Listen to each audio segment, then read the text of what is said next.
get ready to get sticky. Sticky Situations is sponsored by Corona Crush. Corona Crush is creating Jewish couples always. Join the Facebook group. Just search Corona Crush and look out for virtual speed dating events happening every other week. They're 100% free and 100% Jewish. Hey everybody, I'm so glad that you enjoyed my mom's episode. If you haven't listened, go back. It was the previous episode before this one. So go back and listen to that. But here's my dad's episode. Again, this episode was recorded a little while back, so any references might be a little bit older. But I hope you all enjoy, and I'm excited for you to listen. Hello everybody, and welcome back to another episode of Sticky Situations. I'm your host, Rachel, which you all remember because I'm simply unforgettable. Everybody, please, whatever platform you are listening on, please subscribe or like it or follow it. If the platform that you are listening on allows for it, please give us a 5-star rating and a glowing review. If you have nothing nice to say, don't say it at all. So if you want to give a bad review, just keep that to yourself, like your mom told you in kindergarten. That being said, if there's a platform that you would like to be listening on, but you are not, and we are not available on that platform, please send me a message once I give you the contact information, and I will work on that for you. Go follow and like us on social media.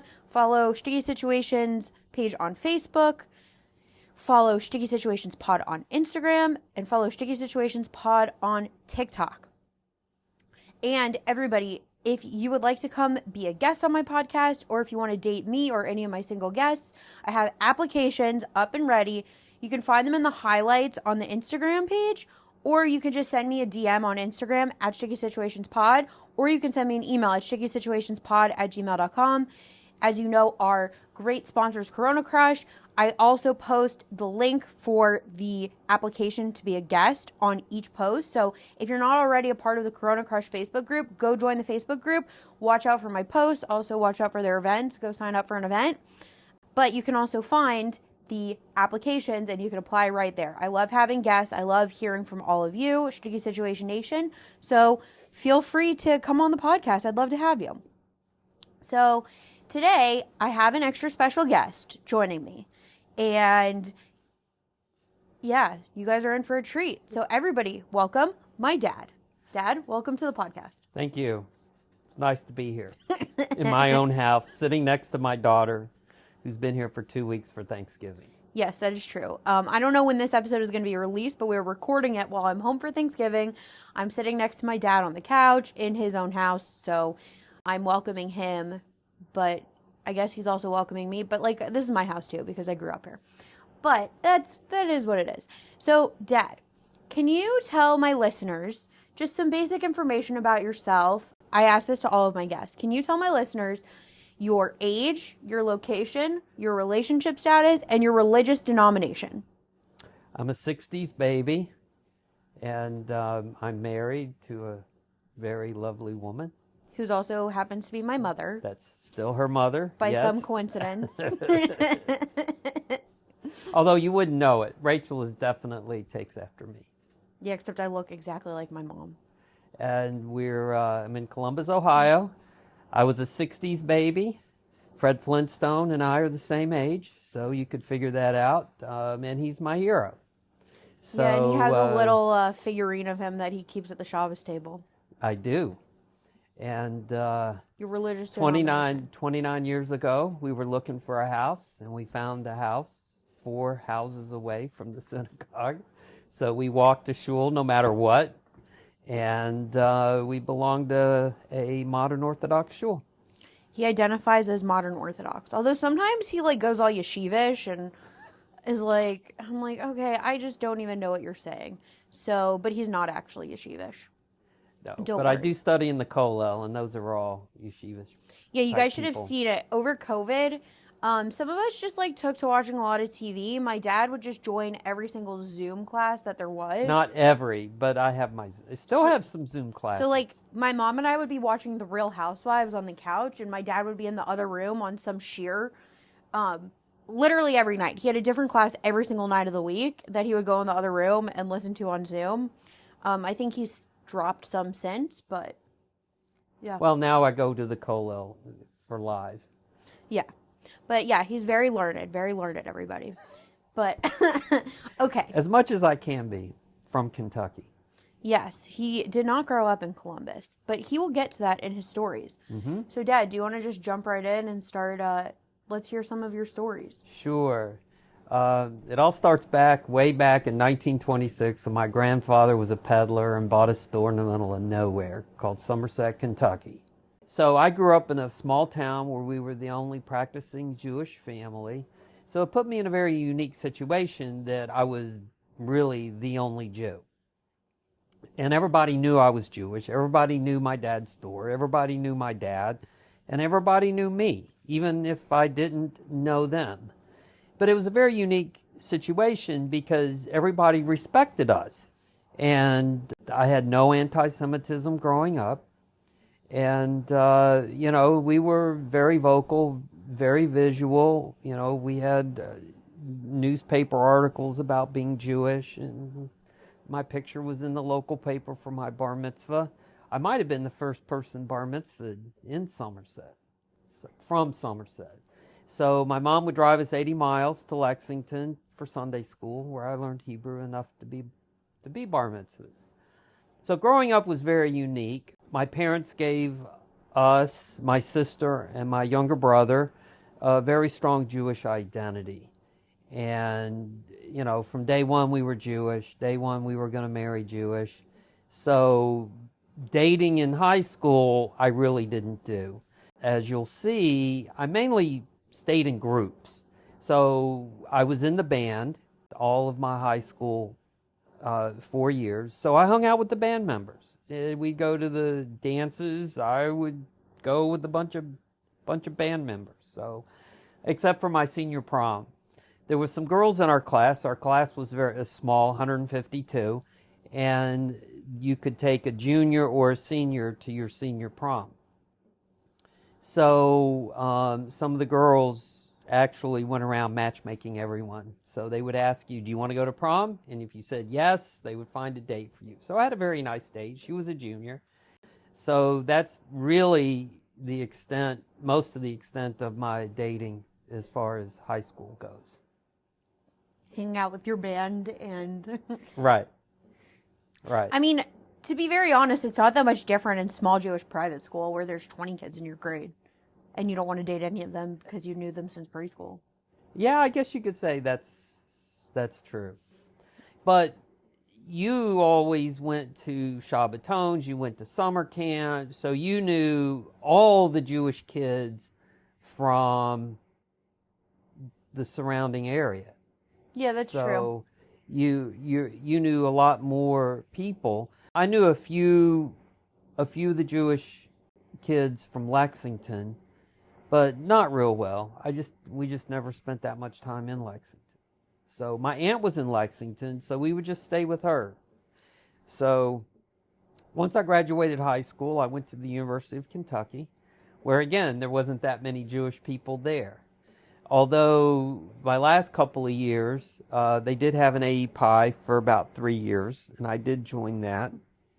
And it was very interesting. There was the group of Jewish people from Lexington. There was a group from Louisville.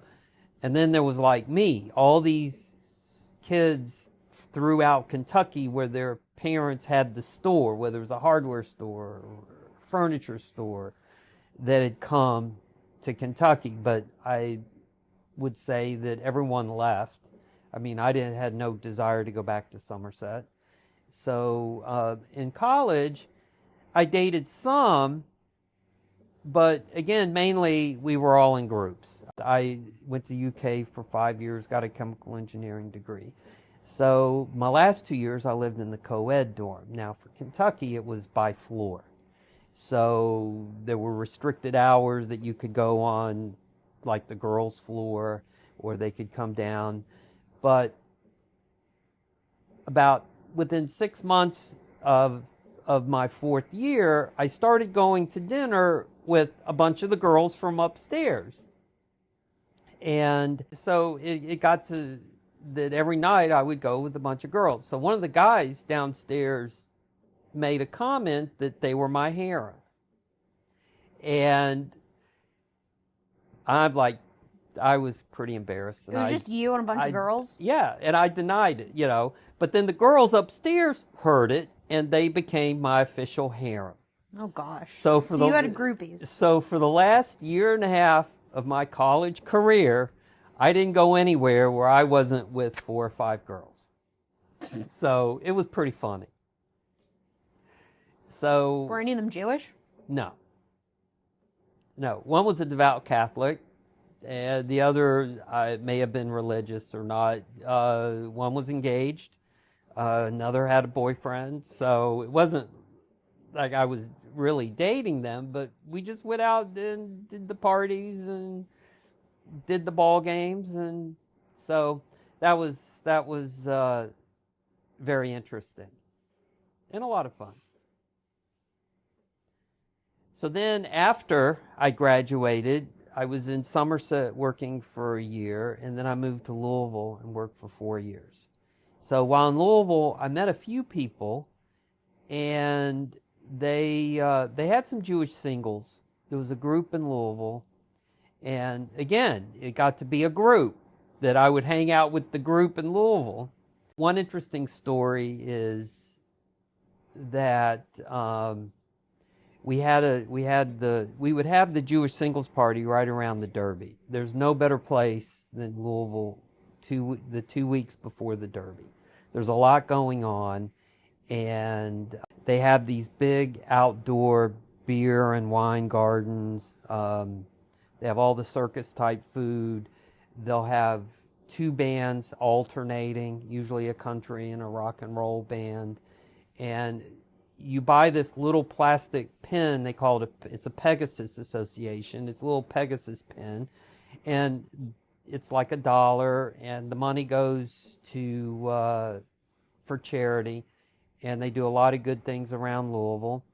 But as long as you have the pin, you can get in all these functions.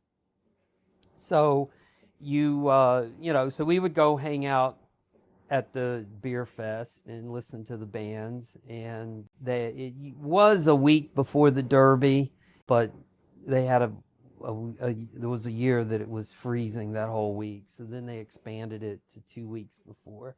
So they have the steamboat race, they have the fireworks, which were really, really neat. The fireworks, when I was there, got up to be like the 3rd largest in the U.S., so they'd have 2 barges, and they had fireworks. The same thing going from either. They bring in howitzers from Fort Knox and put them on the bridge and fire them for extra boom. So one time there was a singer, I think it was Henry Lee Summer was his name, and he had a couple of top 10 hits. And he played the band circuit between Indianapolis and Louisville. So there was a Jewish singles party in Indianapolis, and one of the girls that I knew wanted to go. So all the way up, we're listening to Henry Lee Summer and his songs, and we get to Indianapolis, and it's at like a Marriott hotel, and we walk in, and downstairs in the big ballroom is a prom. And the Jewish singles party was much smaller, and it was upstairs. But Henry Lee Summer was playing at that prom. Oh my so God. They must have booked him before he before he had his hits. So, your father, we walked right into prom and we started dancing.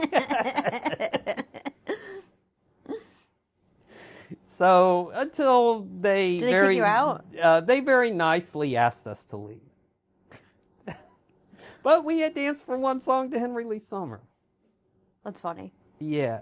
And then later in the fall, University of Louisville, for their homecoming, had him like on a Thursday night.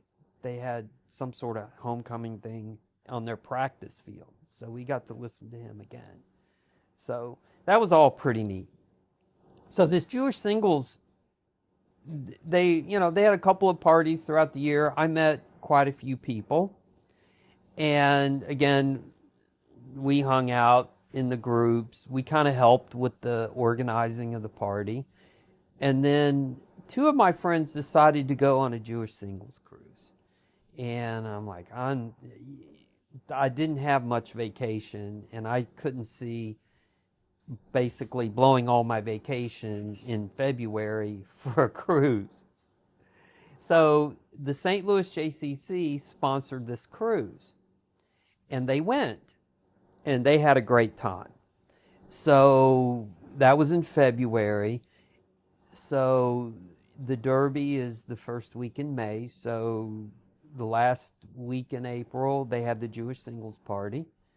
And a lot of the St. Louis people that went on the cruise and some other people came to Louisville for the party.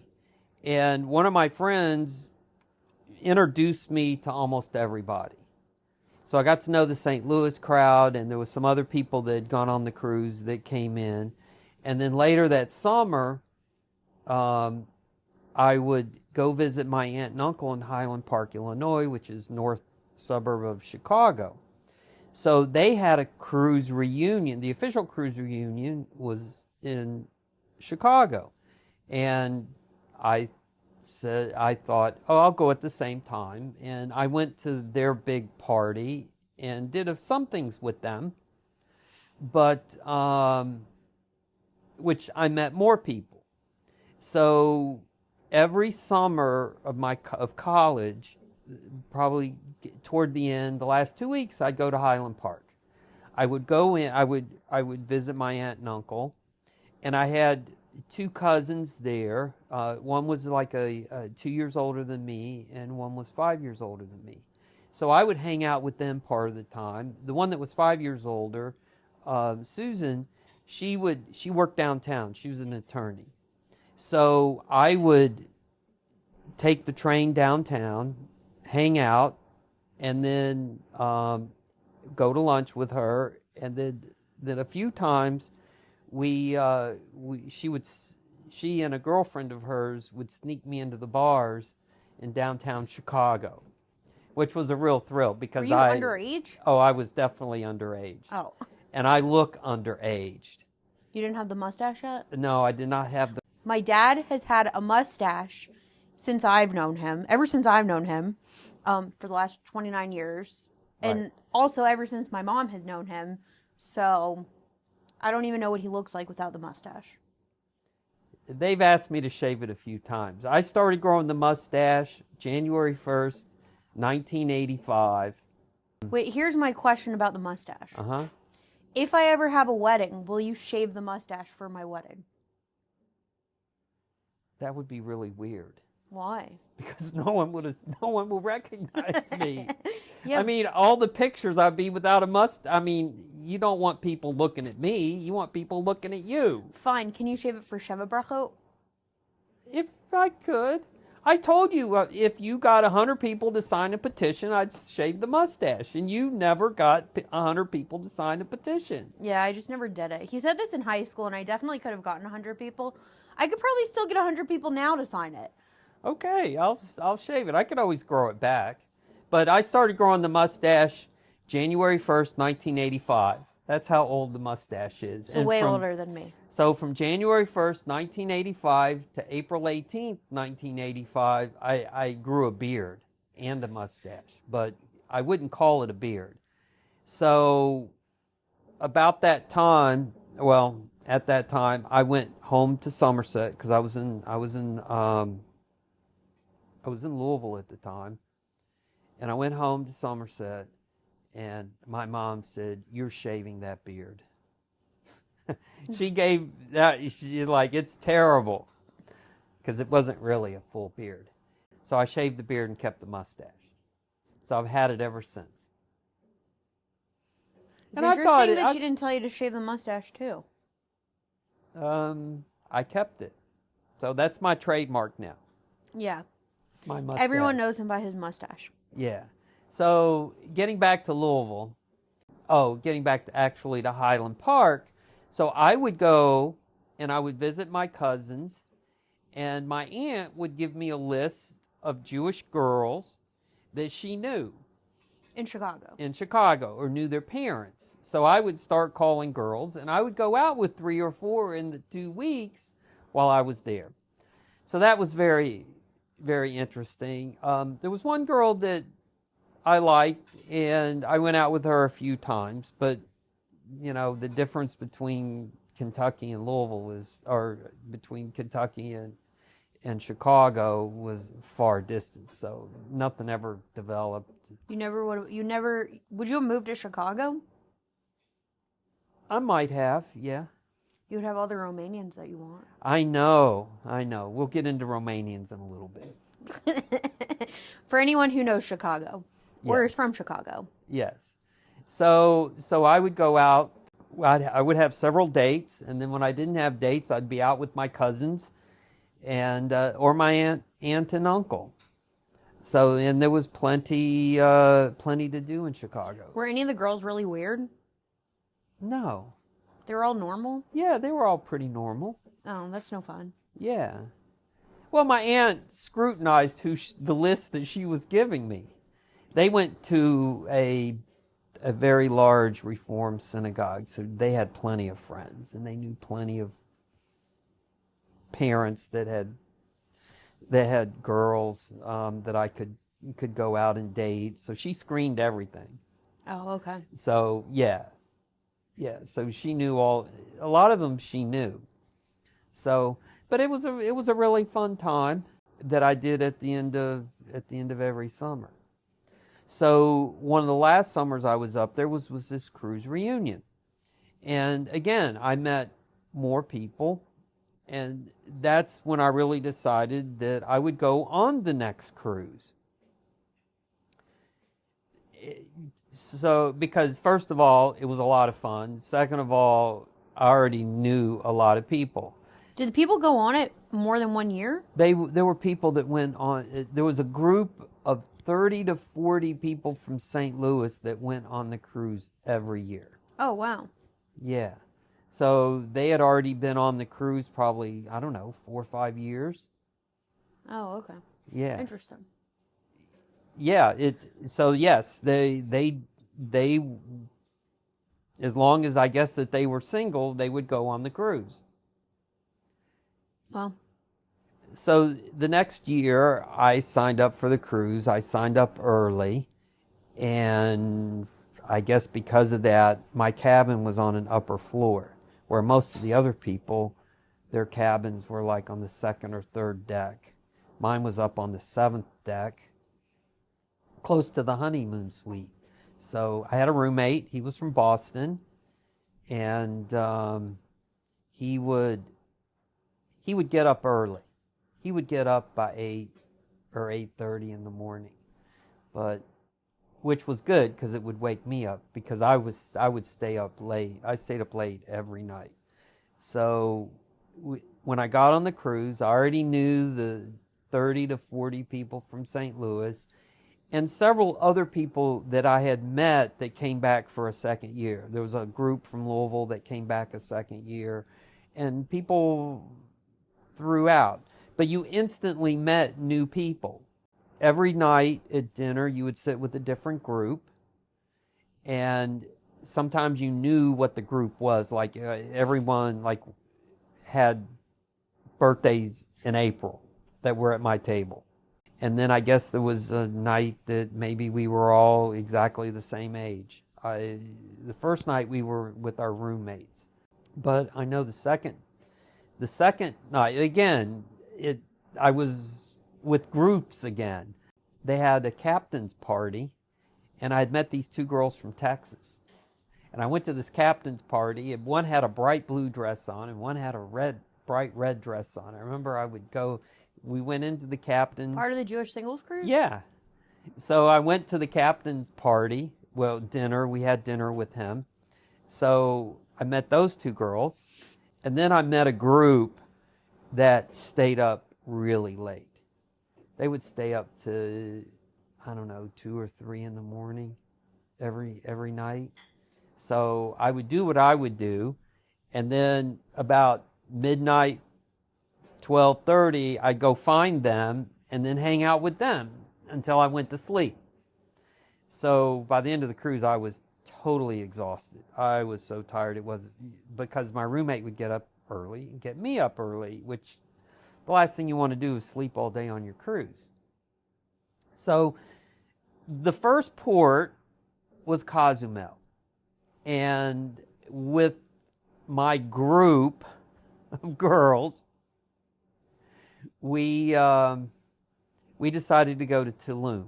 So we took a small boat, of which I almost got seasick, from Cozumel, which is an island off of Mexico, to the mainland. And then we took an hour and a half boat ride. I think it was probably about a half-hour boat ride. And then we took an hour and a half bus ride to Tulum, which is the Mayan ruins, which was really cool. So I went with 4 other girls. And then there was another guy that was kind of with us. So when we got on the bus, there were 5 seats across the back. Okay. And so I sat there, and the guy had to sit in the front. So after we did Tulum, we went to this lake. I think that one time there was a movie called Blue Lagoon, and this is where that movie was shot. The water was so blue and so crystal clear. It was really neat. And so we were like playing on the beach and in the ocean and things. So that was really cool. So I was with that group. I had the lake group. And then the next stop was Grand Cayman. And in Grand Cayman, we decided to go snorkeling. So that's where I met your mother. Okay. It was snorkeling in Grand Cayman. So the boats would go 20 minutes to 3 spots. 2 of them, you swam with the coral and the fish. They're all brightly colored. It was the coolest thing. Well, one of the 2 spots had jellyfish. So we ended up staying 40 minutes in one spot. And then the other spot was a shipwreck that I think the ship leaked and the rice expanded and blew the hull out, and you could see the huge metal hull of this ship from probably the 1800s. So we are snorkeling, and I decided that I wanted to swim with the fishies, which were 30 feet down. So I'm an okay swimmer. I'm definitely not afraid of the water, but to dive down 30 feet is quite a task, because you get down about 20 feet, 25 feet, and you kind of think you're running out of air, or you feel like you're running out of air, and this urge to go back to the top is overwhelming. So of the 40 minutes, I was in the water 35 minutes, trying to touch the bottom and actually swim with the fishies. And I did. I finally got down to 30 feet. I touched the coral. I swam with the fishies. I never did get my legs back the whole trip. My legs were tired from then on. But so most people, except for maybe 1 or 2 others, were already back in the boat. So I get back in the boat, and they had towels for people, but they must not have had enough. Or some people took more than one. So I didn't have a towel, and Basharat sat down next to your mother, and she shared her towel with me. So that was the first time that I saw Shelley. And I don't know that I thought too much of it, but then So you didn't meet her and be like, oh my gosh, this is the love of my life, the mother of my future children. No. What my future daughter... Because I still had so much salt water in my like. eyes. I don't know that I saw much of anything. And I was very, very tired from staying in the water for 35 minutes. But... who would have thought that 30-something years later, you'd be sitting here next to her little clone with your personality. Absolutely. In a house, on the couch, with her in the kitchen making dinner. Well, I'll tell you the rest of the story. So that evening, I'm not sure what the theme was, but she sat at my table for dinner. Her, and I guess there was 8 of us at the table, so there was 6 girls and 2 of us guys. And one of the girls nobody liked. I never got to know her, so I don't know why, so I didn't dislike her. But the guy talked to her most of the time, so I was really talking to 5 other girls, including your mother. And we had a very nice dinner. So I had made the comment that later that night, they had a dating game for our group. And I had said, well, after the dating game, if anybody wants to go up to the disco, and they still called it a disco at that time, then I'd be in the disco. And I did meet your mother in the disco. But the dating game was very interesting in that we weren't picked. Okay, so I was with another group, but it was mainly another couple. They ended up getting married too.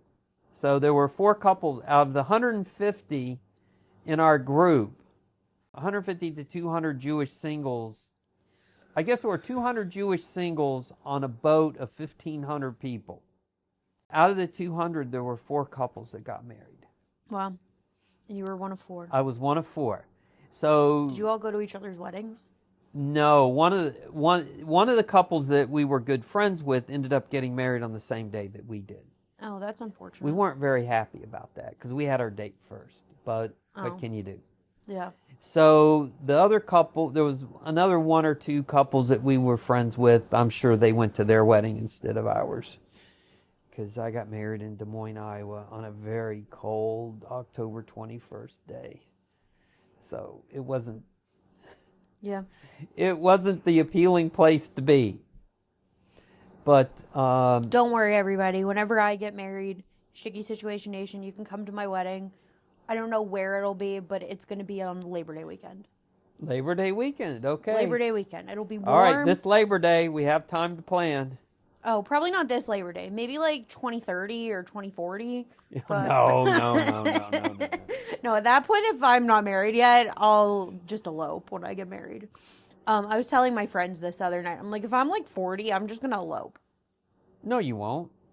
Yeah, that's what they said too. You'll get married before you're 40. That's what they said too. But wait, hold on. Before we continue your story, let's take a quick break to hear a word from our sponsors. So we'll be right back, everybody. Sticky Situation Nation, hold tight. My dad's not going anywhere. We'll be right back. Sticky Situations is sponsored by Corona Crush. Are you tired of swiping on dating apps? Tired of guessing whether the cute guy or girl you keep seeing around is Jewish and or single? Then you need to run, not walk, to join Corona Crush. Corona Crush is a Jewish organization working to create Jewish couples always. Corona Crush has over 30 confirmed engagements, over 22,000 members from all over the world, and has set up over 50,000 speed dates. Join the Corona Crush Facebook group and post yourself or have a friend post you and see who reaches out. Fill out the survey to sign up for virtual speed dating events happening every other week. Corona Crush is 100% free and 100% Jewish. Worst case, you end up with some stories of your own. Best case, you find the love of your life. Try it out today. Here on Sticky Situations, we tend to focus on bad dating stories, but sometimes dates do go well and lead to proposals and weddings. Who would have thought? And what do all of those require, you might be asking? Well, the answer is flowers. Who doesn't want flowers from someone they've been seeing? Don't forget, flower petals and bouquets needed for proposals. And that's even before all the flowers that go into weddings. Sticky Situations is sponsored by Primrose Flower Shop. In my opinion, Primrose is the coolest flower shop around and has the best customer service to fulfill all of your floral needs. Primrose offers a range of services from your basic bouquets to subscription services where you can get flowers delivered once a week. They deliver all over the tri-state area, including Manhattan. Primrose does weddings, bar and bat mitzvahs, and other simchas. I've personally been to a wedding where Primrose did the flowers, and the work they did was beyond gorgeous. Primrose additionally offers in-store proposals, including a romantic setup with candles and music. Primrose is located at 2922 Avenue M in Brooklyn, and the phone number is 929-376-9815. You can also follow Primrose on Instagram at PrimroseNY. So, if you can't get someone out of your head, buy them some flowers from Primrose. They'll either love it or they'll find you really creepy. But regardless, the flowers will be out of this world. Okay, everybody, we are back with my dad after our commercial break. So, Dad, do you want to continue your story? Yes, I will continue. We're on the cruise. I had met your mother snorkeling, and then I had met her again at dinner. Okay. After dinner, there was a dating game. Yeah, And they didn't choose any of you guys. no. And this other couple that ended up getting married, I think at that time, it would have been a surprise that they would have gotten married. We were kind of sitting in the back. And this adds to the magical evening that was about to take place. So I'm sitting back, we're sitting there, and we're kind of grumbling that we weren't picked, and we're making remarks about the whole game. And one of them ordered 3 shots of tequila. Okay. Wow. Which is significant because probably it was my sophomore year in college. I was home for winter break, and we were doing shots of tequila, and I got sick with the flu. No one believes that I was actually, but it was the flu because I was sick for a couple of days. And after that, I couldn't look at tequila, except in margaritas. So here, during college, I missed all of the slammers or the poppers that people would do. And except we went to Chi-Chi's for margaritas. And I would go with my harem to Chi-Chi's for a happy hour. So they ordered the 3 shots, and I'm sitting there, and I'm thinking, well, maybe I can do it.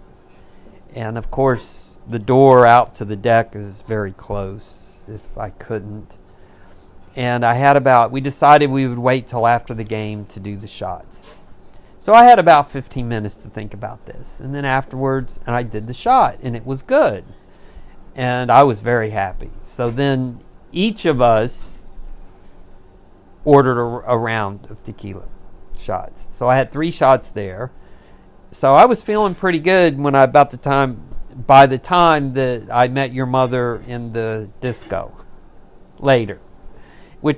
Not too long after the dating game. So Mom wasn't with you to do tequila shots? No, she was not. I don't know where she was. Did she mention the dating game in her podcast? I don't remember. Okay. So, but it's significant because I was now doing tequila shots. So I asked Shelly if she wanted a tequila shot, because now I could do tequila shots. So we did another couple of tequila shots there. So then we danced, and later we walked around on the deck of the boat, and then we ended up sitting in the chairs, and so we were talking, and that's where we actually got to know each other. So I don't know if I'd quite say that it was love at first sight, but maybe it was. I knew that she was a good person, and and the thought occurred to me that I might marry this girl. Oh, wow.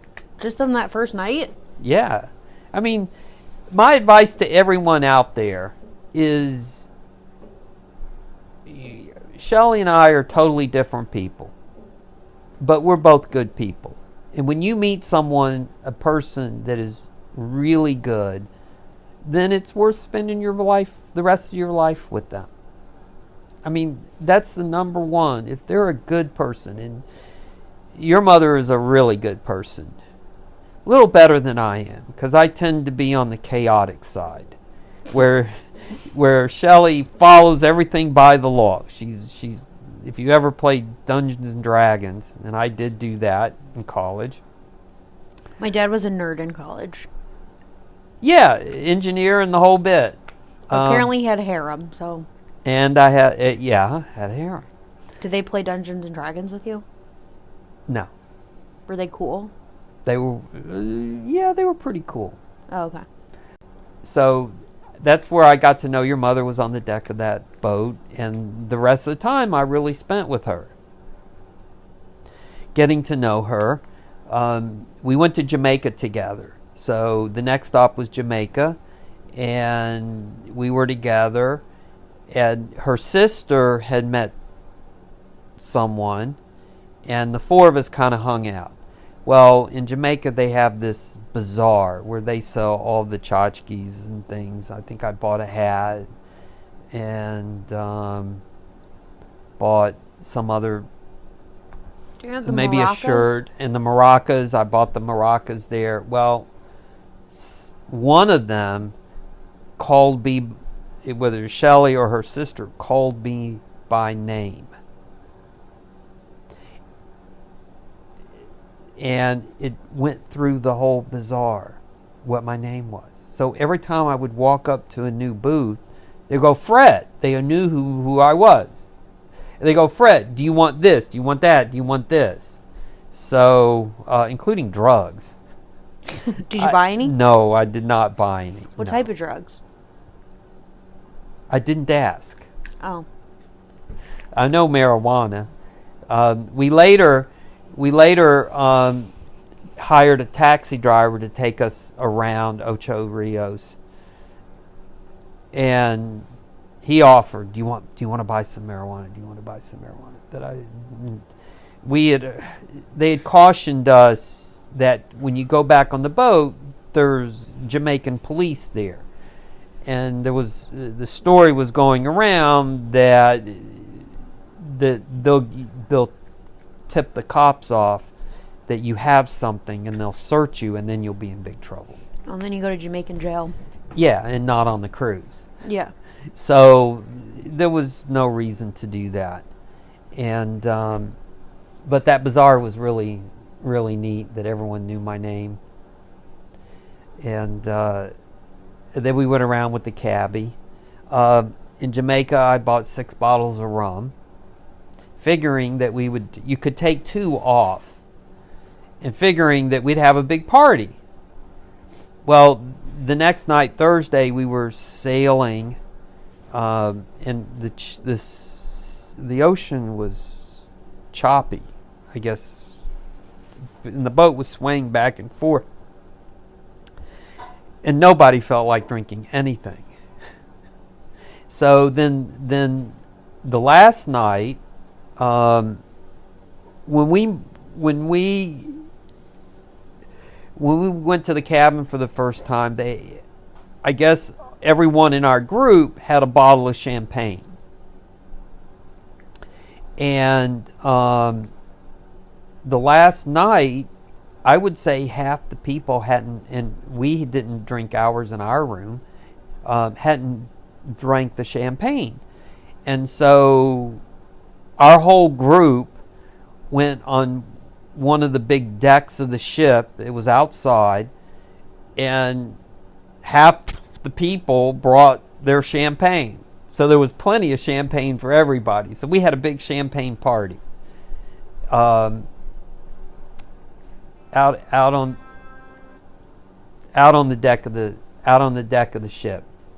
So when it came time to get off the boat, I had these 6 bottles of rum, and I just packed them in my suitcase, and they got through. Oh. So I guess they didn't search my luggage that I had too much. Do you still have that rum? I might have a little bit in one of the bottles. I feel like you still have one bottle here. There was a bottle of coconut rum. It was Bacardi. And it was different because a lot of Bacardi is Puerto Rican. This was Jamaican. And so I have to look, maybe in the bottom of the liquor cabinet. So after that, I started dating your mother long distance. And I'm Wait, sure. so how did you, were you just together after that? You just kept hanging out with her, and then how did you establish that you were dating when you left the cruise? We didn't. I'm sure she talked about this. No, I actually think I forgot to ask. How did you leave it off with the cruise? You just parted ways and you're like, I'll call you?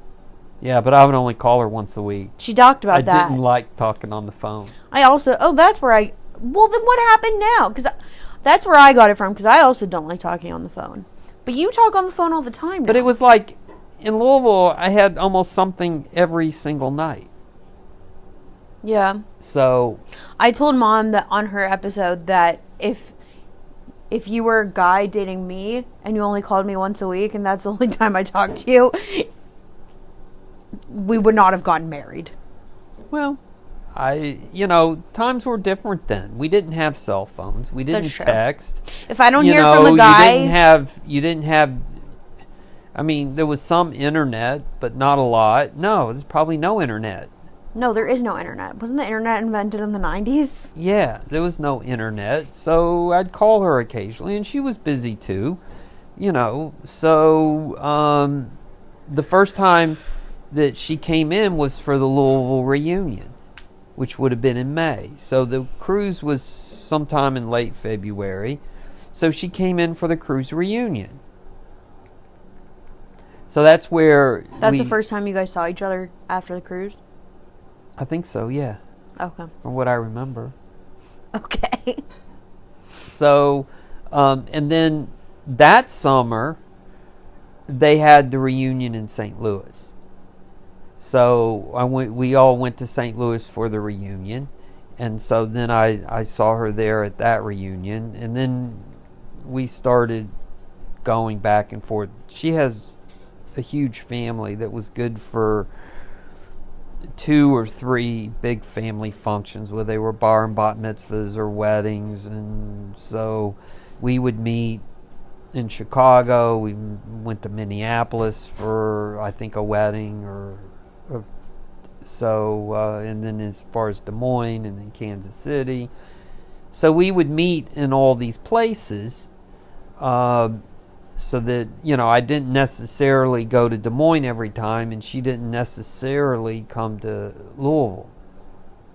But when the end of the year came around, the previous year, my sister lived in New York City for 2 years. Well, the first year she was in New York City, and the second year she moved to New Jersey. So it was in the second year that I had met your mother. So, but going back to the first year, I actually went to New York with a friend that went on the cruise. And there were 2 girls that were out on Long Island that also had gone on the cruise. And I don't know if you've seen the Seinfeld episode where they travel out to Long Island and get lost. No, but I've lived it. Yeah, so we did that. So this one of the girls, her parents had a house in the Hamptons. Oh, wow. Into Southampton. Yeah. Wow. And the house Does she still have parents there? Can I go visit? I don't remember who she is. Oh. I guess I could. You need to keep connections like that. If I could find my information, I could maybe look her up. It's okay.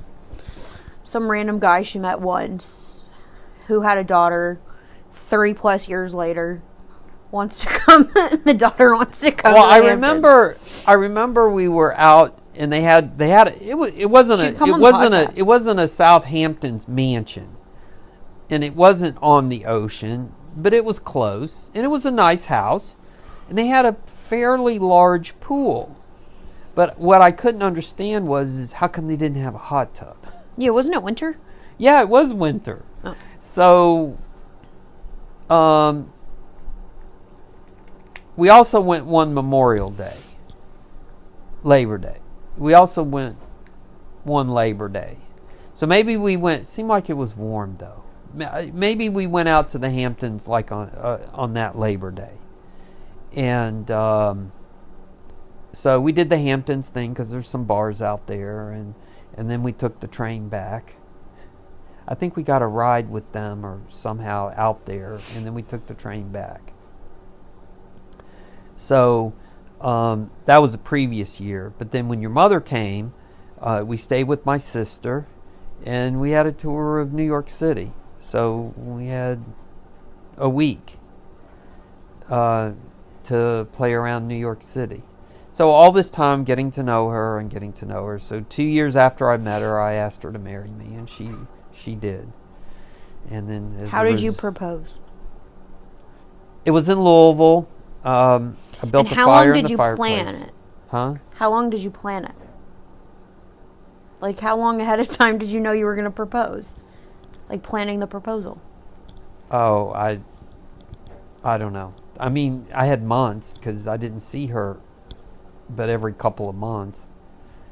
So I saw her like maybe New Year's was the first year I met her. Anyway, after the second year, I'm sure we got together at the end of the year. And so I think that was in Kansas City that we were. Yes, it was in Kansas City at the end of the year because that's when her sister in Kansas City met her husband, because I was visiting and we were in Kansas City. And then she came in for a weekend in, I guess, the end of February. So it was right at 2 years that I'd known her and asked her to marry me. Okay, wait, so how did you propose? I built a fire in the fireplace because I am the grill master. So I built a fire in the fireplace and made it very romantic and asked her to marry me. And she said yes. Yes. Spoiler alert, because I'm here. Right. If we'd known, though, I don't know. We might have thought twice. Yeah. The best thing you all can weigh in on that. I'm the best thing to ever happen to all of you. Hopefully. Hey, just remember, I'm going to be taking care of you It's when you're old. It's never a dull moment with Rachel, I got to tell you. Yeah. We always have a lot of fun, too. Yes. And just remember, he has to say that because I remind him every time, I'm going to be the one to take care of them when they're old. And that's very nice that she says that. And I get to decide their fate. But let's hope that we will be very, very old. Yeah. Although my dad's 92 and he gets around like normal. Yeah, I'll probably and my mom gets around like normal. I'll probably be having to take care of them too. That would be very interesting. Yeah. That'll be interesting if I have to pick their homes that they go into. Yes, Rachel's going to put us in a home. Yeah, I tell them. I threaten them. But yeah. So then it was from February to October that we got married. That was just all in the planning. I can tell you that for my wedding, I showed up. Yeah, that's okay. There wasn't much for me to do because I was so far away. It was an interesting week getting there, though, because I had a trade show in Chicago. And one of the companies that I represented, it was, I guess, on a Tuesday. And they took me out. It wasn't a bachelor party, but we went out and had a really good time.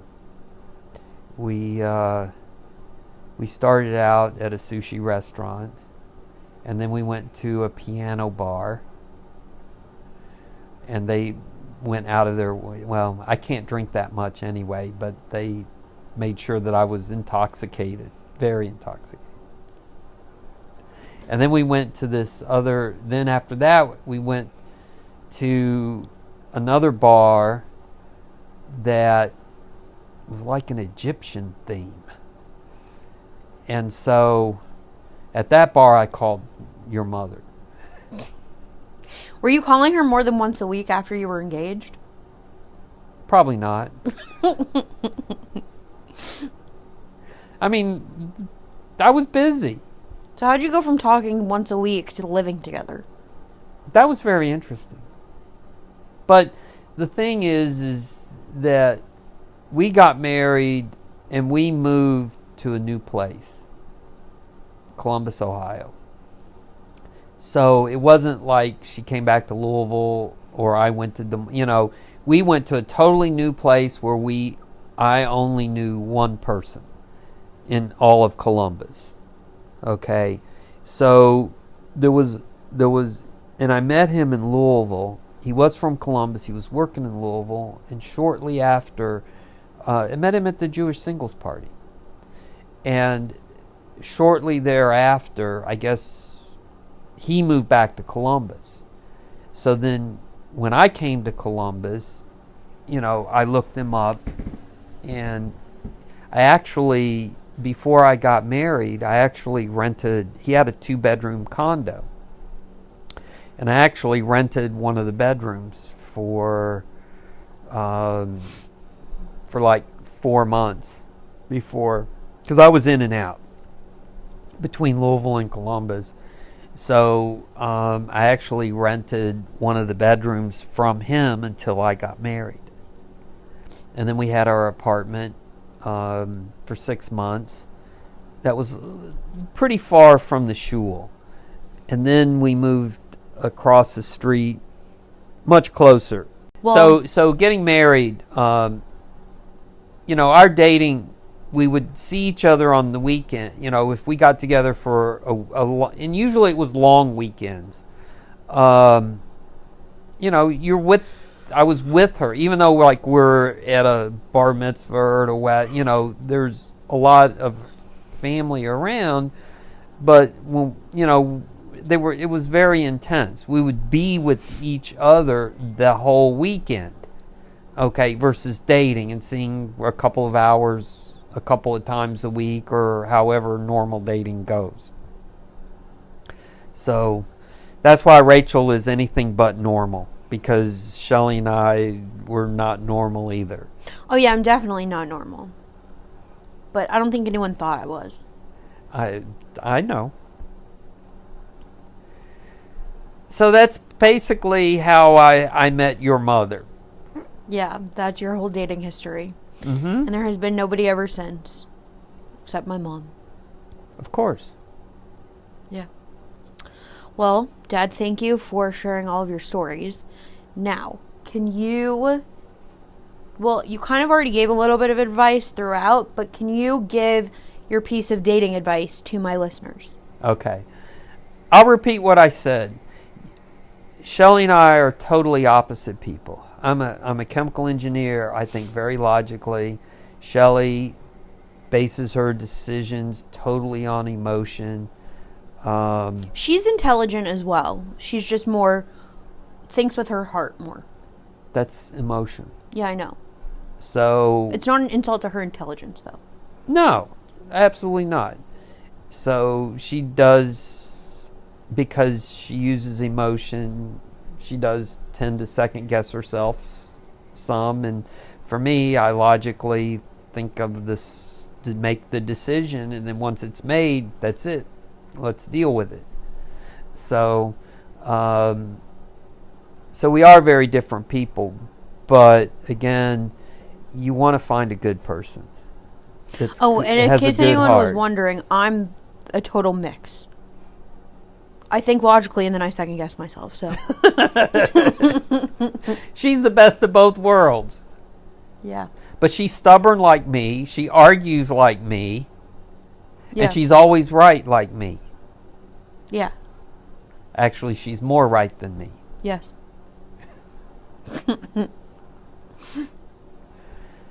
So that would be, and to be honest, I mean, we are both very honest, good people, and that's what you want to look for in a relationship. Is that honesty, and just trust that and you'll know that that's the right person for you. That's a good piece of advice. I'm very honest with everyone, probably too honest. And I can be that way too. But I'd rather be that way than have to deal with things later. Yeah. If you get it out all in, So that was the first bit of honesty with your mother. I don't like talking on the phone. Oh, yeah. I don't like talking on the phone either. It did, I guess, come a time where in the first year that she was kind of like, okay, if you're going to date me, you've got to come to Des Moines. Because I hadn't been to Des Moines yet. And it was a 4th of July. I guess the first 4th of July. So I had my best friends at Kentucky. He was from Louisville, and I was living in Louisville at the time, and they were getting married on that weekend. And there was some big family function of Shelley's going on in Des Moines, so I had to make a decision. So I decided to go to Des Moines and not to my friend's wedding. Oh, wow. So your mother threatens that if I hadn't have gone to Des Moines, that she would have dumped me.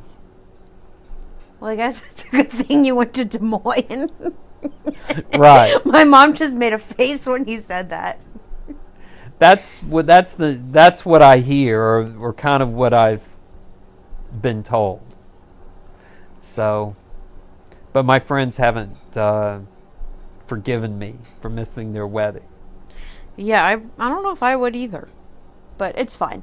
It's fine now because you're married. See, if I had it to do all over again, I would have had Shelley forget whatever her family was doing and come to Louisville for their wedding. Yeah, but I guess it worked out for everyone, though. It did. Okay, so, Dad, are you ready for the part that you've been waiting for of the podcast episode?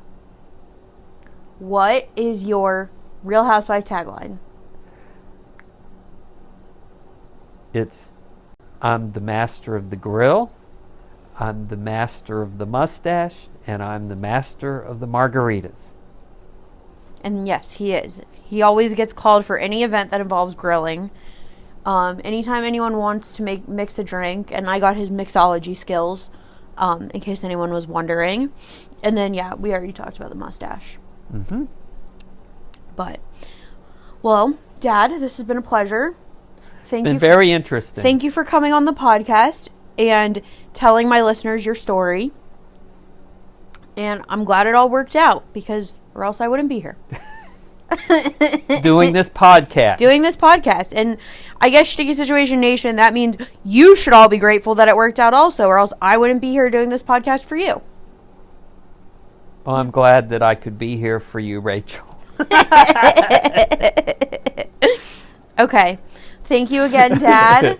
You're welcome. Thank you, Sticky Situation Nation. And I guess you'll catch me next time. Bye, everybody.